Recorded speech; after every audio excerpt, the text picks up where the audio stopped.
David Draper here, host of Cook with Cabela's.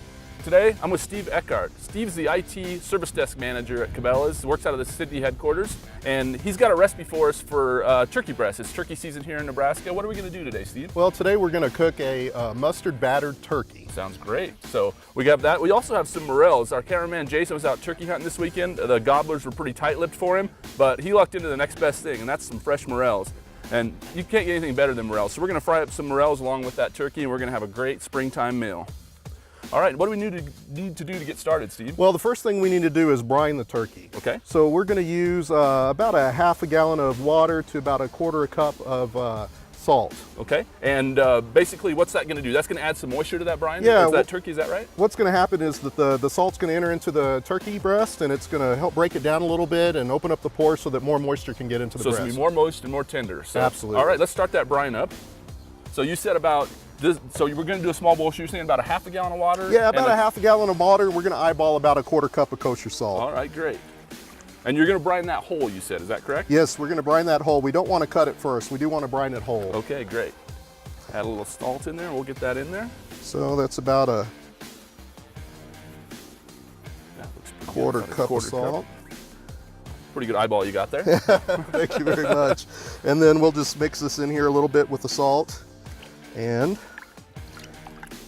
great. Set it off to. Perfectly. Now, how long do you want to brine that? You want to brine this for about 8 to 10 hours. Okay. You don't want to go much more over 10 hours with the smaller size breast that we're doing. So great. So like overnight, if you're going to do this the next day, maybe overnight, or start it in the morning if you're going to have supper that night. Either way, yes. Perfect. Well, we don't have that kind of time today. Luckily, we started one last night as well. So I'll let you set that aside, and I'll get out this breast here. It's a nice turkey that our same cameraman, Jason, he picked up for this down in Kansas for us. Real nice tom. Great looking breast there. So we've got it brined. That sat in a brine most of the day. Now where do we go from here? Well, what we're going to want to do is we're going to want to cut this into strips. Okay. And what you need to do is look at the grain of the turkey, and the breast is going to run this direction. Gotcha. And we're going to want to cut against that. Okay. All right. Well, I'll let you get started on cutting that. All right. So what I'll do is I'll start by cutting it half. Perfect. So our pieces aren't too long. Too big? Yeah. Right. That'll give me a chance to start on this other one. So you're just going to cut it across the grain? We're cutting across the grain about a ½ inch slices. Great. Get that, clean that side up right there. And how long have you been using this recipe, Steve? Oh, a little while now. Yeah? I can't really say. It's, don't want to give away your age, right? Yes. It's such a good recipe. We use it quite a bit. So that's great. All right. So we've got the pieces cut. Now where do we go from there? All right. Now what we're going to do is we're going to take this and we're going to do our mustard batter. Okay. So to create our mustard batter, what we're going to do is take our mustard. Great. We're also going to use some Worcestershire sauce. Yep. And we're going to use some milk. Okay, great. And I think we've got a bowl down there, and we've got some milk as well. We've got a bowl and we've got some milk. Oh, yes. Excellent. Now, what you're going to want to do is use about 2 cups of mustard. So probably about that whole container? Yeah, about this whole container here. Okay. It depends on how much that you're doing. Okay. In this case, we only have 1 breast. With 2 breasts from a normal turkey, you're going to have about the entire container. I'm going to do about half this container since we're only doing the 1 turkey breast. Gotcha, perfect. Okay. And now from there, we'll want to use some Worcestershire sauce. Perfect. And about how much of that are you going to We're going to use about a quarter cup. Okay. And again, we're gonna eyeball it.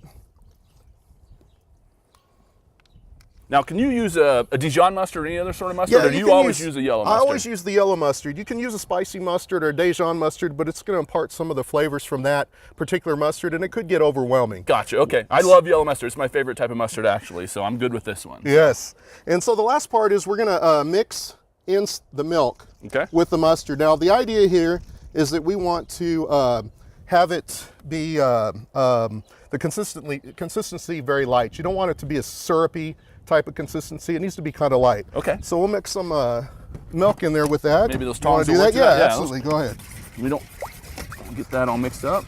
So you want it kind of thin. You don't want it a real thick batter or anything. Huh? Absolutely. It doesn't need to be a thick batter. So it's not a batter, it's more of a marinade. I'm going to add a little bit more of this milk to it. And this milk, again, is going to help break down the grain inside the turkey. Yeah, that's right. That's a good point. Milk has some proteins in it or some enzymes in it that'll break down those proteins. Absolutely. So that's a very good point. So that's about the consistency what you're looking for. That looks fantastic, okay. Absolutely. Great, well I will let you set that there and I'll let you add the turkey breast. Okay, so yeah, now we'll just simply add the turkey breast. And you'll want to marinate this for about 6 hours. Okay. Great, so just make sure all those are coated and then get it back in the refrigerator. Just get it back in the refrigerator for a few hours. Yes, absolutely. We don't have that kind of time again, so we're going to go right from the marinade into the coating. Is that That's our breading right, mix? into the breading mix. And you can use flour as well, probably, yeah, right? you can use flour, and or you can use this type of mix, anything that's got some flour in it. Okay. And so anyway. All right, so now we're going to go from there right into the coating mix. Yes, as well. absolutely. Use your hands. That's fine too. That doesn't matter to me. So I think this tong's a lock. So. All right. So we're just going to take the turkey breast and stick it in there. Let's see. Whoa. That looks good. All right, that looks good. All right, and I love a yellow mustard. Yes. So set that down there. And then we'll close the top of this here. Okay. Man, these coating boxes work great. I think this one's called the Coating Buddy. There's a couple of them out there, and man, they make it so much easier. So just kind of turn it over and shake it, and you should be good to go. That's right. Make sure the lid's on good and tight. Make sure it's sealed good. Yes, absolutely. And then we'll just turn it over. And if you're doing 2 or 3 turkey breasts, you're probably gonna do all this in batches. Yeah, you're gonna do this in batches. And you can probably transfer up there to like maybe a pie pan or a big cake sheet pan or something to just let them sit, and then from there you can go in the fryer. Yeah, you can go right to the fryer and then do your next batch, because these are gonna take about 10 minutes or so to go in the fryer. Okay, great. Yeah, no, those look great. So those look wonderful. We'll set those there, and then we're gonna go on to the morels. I'm gonna show you how to prep those morels, talk a little bit about morels and how delicious they are and where you can find them, and then we'll go right to the frying. Turkey season means morels to me. And morels are a wild mushroom, and what makes them special is you can't cultivate these. You can buy them in some farmers markets. They're really hard to find, but mostly it means finding them yourself or having a friend who does. And what there is a wild mushroom that grows in the woods around dead elm, dead ash, in real moist areas. And you can kind of see how they look like. There's kind of a spongy top there, and when you cut them open, they're hollow, and that's how you can tell between a morel and a false morel. But anytime you're out foraging for mushrooms, make sure you have someone that knows what they're doing along with you, or follow a guidebook, because it's really easy to get sick. We're gonna fry these up today. So first I wanna get 4 eggs. Steve, can you hand me 4 eggs? Absolutely. We're gonna make a little egg wash with some eggs and a little bit of milk, and then we're gonna put it in some panko and then right into the fryer. So I'm just gonna crack 4 eggs in there. If you wanna crack a couple as well. I don't think I got any shell in there. Set those there right now. And then if you want to put just about a half a cup of milk in there, should do it. All right. Add just a touch more. A little touch more? Yeah. Well, I'm not eyeballing very good today. No, you did good earlier, but I think you were still on the quarter cup idea. So. And then we'll just whisk this all up so it whisks up together. All right, that looks pretty good. That's good. So I'm gonna pull that back over here. Then what we're gonna do is we're gonna go our morels right in the egg wash and then into the panko and make sure they get covered up really good. Then we'll get them in the fryer along with the turkey, and we'll be eating in no time. So I'm just gonna get a little egg wash there. Get them coated real good. Those morels have a really interesting texture to them. Yeah, they call them like a sponge mushroom as well, because they look like a sponge almost up top. I'm gonna cover them real good. I'm gonna set them all right here for now while we do those, and then from there we'll go into the fryer. And panko crumbs you can get at your grocery store. A lot of times they're in the Asian section, and they're just a breadcrumb, but they're just the right texture and they make a great coating. Great anytime you're frying stuff. I really like to use panko for just like a fried chicken or a fried turkey breast, even fried fish. Panko is a great thing to use, so keep an eye out for it in the store. All right, there's 4 or 5 that we can get in the fryer. Why don't you pull a couple of those turkey pieces out? I'm gonna transfer these to the fryer, and then I'll do the turkey next. That oil there looks like it's right at about 350 degrees. That's about right where you want it, 350 to 375. When you get some of this cool stuff in there, it'll drop that temp, but that's a good frying temp so it won't get soggy. All right, and we'll get some turkey breasts there. Oh man, those look good. Those look great. That's a nice job. I'm gonna put that turkey in there, drop it in there. I'm gonna shake that a little bit too, so that way they won't stick to the bottom of the thing.